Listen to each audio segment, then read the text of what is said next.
Assalamualaikum warahmatullahi wabarakatuh. Selamat sore, salam sejahtera untuk kita semua. Salam rayu, salam untuk saudaraku semua yang ada di dalam maupun di luar negeri. Semoga damai selalu. Terus yang sakit mudah-mudahan cepat sembuh, yang bekerja mendapat rezeki yang banyak dan berkah. Amin. Baru-baru ini viral ya, sebuah video tentang 30 kades atau kepala desa di daerah Maluku yang diduga kuat melanggar aturan pemilu. Maka saya ingin kembali ke flashback ya, ke belakang agar kita semua paham ya runutan pelanggaran para kepala desa ini yang terus dilakukan berulang. Dulu sebelum mengenal politik lebih dalam, kita sempat bertanya-tanya mengapa ASN itu harus bersikap netral di dalam proses pemilu. Padahal mereka juga punya hak dan kewajibannya sama untuk memilih ya, di dalam pemilu. Setelah mencoba berselancar di lautan informasi, saya lantas akhirnya bisa mengerti kenapa alasan ASN harus netral di dalam pelaksanaan pemilu.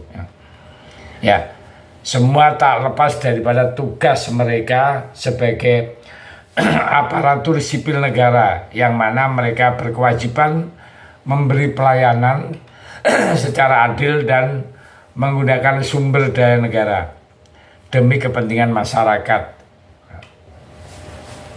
Dan peraturan netralitas ASN itu telah tertuang di dalam pasal 2 Undang-Undang Dasar nomor 5 tahun 2014 ya.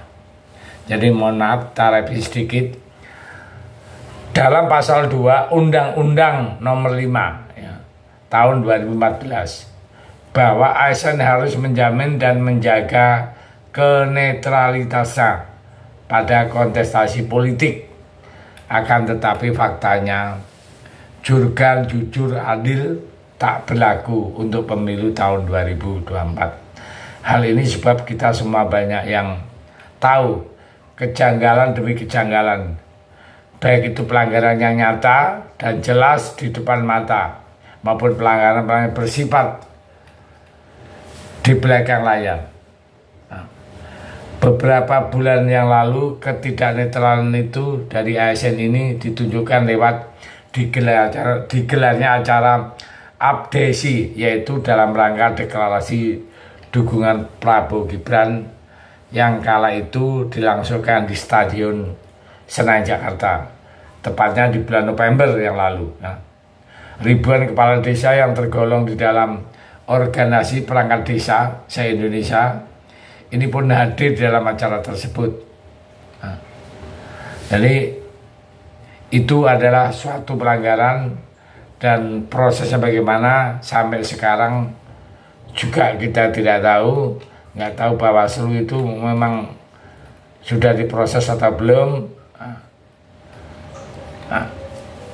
Dan baru-baru ini ada lagi kejadian yang hampir mirip ya, hampir mirip. Kenapa hampir mirip? Ya berhubungan dengan kepala desa lagi ya. Jadi seperti ini ya, baru-baru ini yaitu sebanyak 30 kades di Maluku itu ikut kampanye seperti itu. Bahkan Ketua Bawaslu Maluku sendiri menyatakan bahwa pertemuan Gibran dengan 30 kepala desa di Ambon tersebut, yang tepatnya berlangsung di Hotel Swiss Bell Ambon pada Senin 8 Januari tersebut, merupakan suatu pelanggaran pemilu. Dan berdasarkan laporan hasil pengawasan ya, Bawaslu Maluku menemukan dari 100 orang yang diundang, ada sekitar 30 kades terindikasi telah melanggar undang-undang pemilu. Koordinator Divisi SDM Organisasi yang Diklat Bawaslu Provinsi Maluku, Stephen, mengatakan Hingga kini pun Bawaslu telah melakukan analisa dari sisi substansi materi untuk menjatuhkan apakah benar pasal 280 yang dilanggar atau pasal-pasal lain yang bisa disangkakan berdasarkan hasil penemuan di lapangan. Nah, hal ini menemukan bahwa potensi kuat terjadi pelanggaran pemilu yang berupa melibatkan kepala desa atau bisa dilakukan ya dengan beberapa tim-tim yang ada di sana, tim daerah lah, pasangan calon nomor urut 2. Informasi yang kita himpun di lapangan diduga itu adalah diundang sekitar kurang lebih 100 orang, tapi berdasarkan hasil yang didapat melalui daftarnya adalah ada 30 yang hadir. Dan ini video ini sudah beredar kemana-mana ya, udah rame dibahas. Nah, kejadiannya di Kota Ambon dan Kabupaten Maluku Tengah. Nah, memang dugaan itu sangat kuat sekali karena Bawaslu sendiri sudah mengatakan seperti ini. Yang saya heran ini kepada cawapres nomor urut 2 Gibran. Sudah berkali-kali diindikasikan melanggar pemilu, contoh pembagian susu sempat dipanggil. Terus acara kepala desa di Senayan dulu juga itu potensi loh. Ini melakukan lagi. Apakah dia udah merasa kebal hukum? Jangan begitu. Ya. Apa karena dia merasa bahwa anaknya presiden? Nah, kita semua paham kan, pertunjukan yang ditonton kan sangat arogan sekali.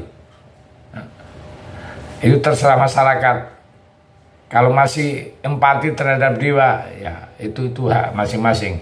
Tapi menurut kami dan rata-rata yang berpikir untuk NKRI itu adalah sangat arogan dan tidak bisa dibiarkan begitu saja. Karena aturan-aturan yang ditabrak itu membahayakan demokrasi. Ini baru calon sudah kayak begitu, nanti kalau jadi betulan kayak apa dia memimpin? Hukum kan tabrak-tabrak kalau memang dia seperti ini ya. Jadi itu adalah sekedar pemberian informasi agar supaya kita tidak salah memilih calon untuk tahun 2024. Terima kasih. Merdeka.